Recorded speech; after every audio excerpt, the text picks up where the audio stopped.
വാട്സാപ്പിൽ പുതിയ മാറ്റങ്ങളുമായി മെറ്റ. നമ്മുടെ എല്ലാം സംശയങ്ങൾക്ക് നൊടിയിടയിൽ വാട്സാപ്പിൽ ഉത്തരം നൽകുന്ന AI ചാറ്റ് ബോട്ടുകൾക്ക് നിയന്ത്രണം ഏർപ്പെടുത്താൻ ഒരുങ്ങുകയാണ് മെറ്റ.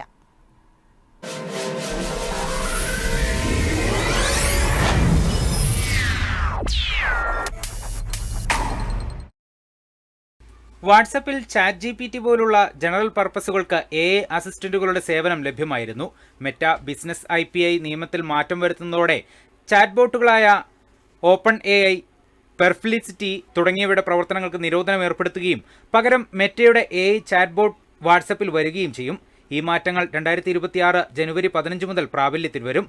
എന്നാൽ വിമാന ടിക്കറ്റ് ബുക്ക് ചെയ്യാനും ഓർഡർ ചെയ്ത വിവരങ്ങൾ അറിയാനും സഹായിക്കുന്ന ബിസിനസ് ബോട്ടുകൾ തുടർന്നും വാട്സാപ്പിൽ ലഭ്യമാകും. മെറ്റയുടെ തന്നെ AI സംവിധാനം വരുന്നതോടെ മറ്റു കമ്പനികളുടെ ബോട്ടുകൾ മൂലം സിസ്റ്റത്തിനുണ്ടാകുന്ന അമിതഭാരം കുറയ്ക്കാനാകുമെന്നാണ് മെറ്റ അവകാശപ്പെടുന്നത്. പുതിയ മാറ്റങ്ങൾ വരുന്നതോടെ AI സംഭാഷണങ്ങളുടെ നിയന്ത്രണവും പൂർണ്ണമായും മെറ്റ ഏറ്റെടുക്കും. News desk Wayanad vision.